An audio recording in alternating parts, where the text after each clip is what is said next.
training camp is run, length, all that. Anything changed to you feel? I think this year the biggest thing about training camps are our schedule. Like right now, we just finished practice and vets are done for the day. So I think it gives more time for us to recover, kind of, have a little more time to ourselves instead of being here all day long. In the past, when we finished practice, we would have meetings for a couple hours and then we could go home. So I think that's been the biggest difference. And I think it's been beneficial because it gives us more time to recover, more time to kind of hang out with one another. So not too much besides that, really. The grading system on all the little things, about practice and whatnot. What's been your take on that as a player, and whether it can kind of help you get over the hump in those critical moments? Yeah, so they had the grading system for like impactfuls, just different criteria of what we do, offense, defense. I think special teams might have it of just things we can work on, things we can emphasize, like for offense, ball security, making sure we're having the Raven Claw. We catch the ball, we puncture. There's a convoy one, so make sure we're all running to the ball. Just things like that. And they coaches every day, they go through and they grade it. And then in our meeting rooms on the TVs, they have by your positions, so like running backs, quarterbacks. It has the list of the practice, of the points, and then like your total for the training camp. And I don't want to brag, but I'm first right now for the tight end room. But I think it's cool. I think it's cool to kind of keep yourself accountable, kind of have a grading where everyone can see it. You can kind of just gauge on if you're doing the right things that wins football games. So I think it's cool. I think it's a good job for our coaches to do that. Pat, understanding how preseason has trended the last few years where veterans aren't playing as much, these joint practices, how valuable are they? Not that you necessarily approach it just like a game, but just being able to, a litmus test going up against someone different. Yeah, as a vet who may or may not play in games, I think the joint practices they're important. I think it gives you game-like reps. You're going against somebody else, you can really hit them, you can really finish blocks, catches, tackling, not maybe bring it to the ground, but and it's fun too. You're not just going against the same guys every day. You're going against different competition, and you may play that team in the regular season or playoffs. So I think it's really important, and also for young guys too to kind of get those reps before they play in a game. I think that's also crucial for them because those are also the same guys they're going to go against. So I like doing it. I think it's cool. I'm happy we have one tomorrow. So. Patrick, as a veteran player, how do you avoid fights in a joint practice like that? It seems to be a regular thing. Escalation happens as football. Yeah, I think it's pretty hard.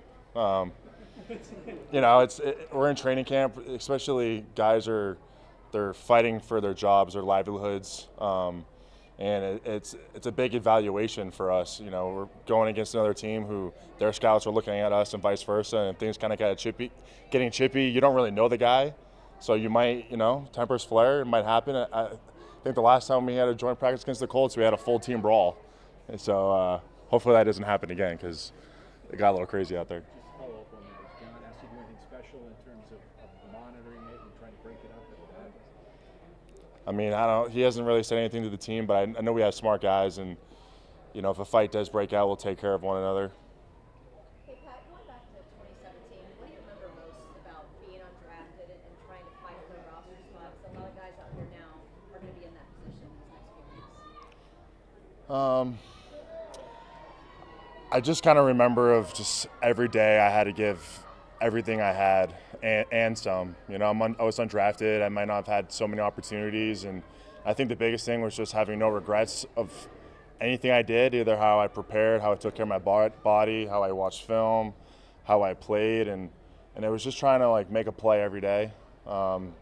If there's something you can hang your hat on, is just having no regrets, just going out there and just knowing you left everything out there.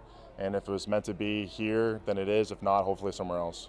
Pat, did you tweak your offseason routine at all this year? I mean, are you at the point where you're kind of looking for ways to not put stresses on certain parts of your body, or?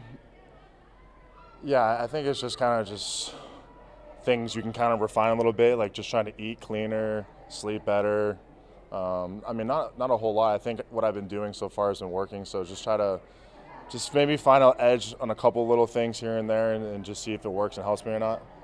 The run game was so good last year. From your perspective as a blocker, how can it be better this year? I think another year with the same offensive coordinator, another year with the same core group of guys, I think, is only going to give us the opportunity to improve in the run game. You know, I only see it getting better just because, like I said, it's almost everyone back, same OC. So we just got to keep putting the work in, keep improving, keep working together, and see what happens when the games are played. Patrick, when you're lead blocking for Derrick Henry in games, especially as they go on in the second half, do you ever feel the defenses are softening up? They're getting tired. They're like don't want to like hit you or Derrick anymore, or have you hit them mainly? It depends, I think, on the guy. If it's a DB or someone, they're definitely backing up a little bit, or if it's a linebacker who's been in all game and if we're up by a lot, they might kind of cower down a little bit, but I don't think so. I think they're still playing, they're still trying to win. Yeah, it's a lot of fun whenever we have a lead and we're running the ball, and they know we're running the ball. Especially with Derrick, like he's so big and fast that I have to make sure that I'm gonna sprint, get my block, because if I don't, he's gonna run me over. So like it's a challenge for myself too. We've always asked Derrick, you know, how long does he feel like he's gonna keep playing? 'Cause, I mean, Forever. Yeah, because he has defied the odds already. I mean, have you ever thought about that? Have you ever asked him how long does he think he can keep going? Yeah, I mean, the way he takes care of his body, the way he loves the game, and how hard he plays. If he wants to, I think he can play however long he wants to play. I think it's really up to him. I hope he plays forever, because hopefully I get to play with him forever, because I think he's one of the greatest backs ever, and it's a privilege and honor to play with him. So yeah, he's a beast. I think it's really up to him.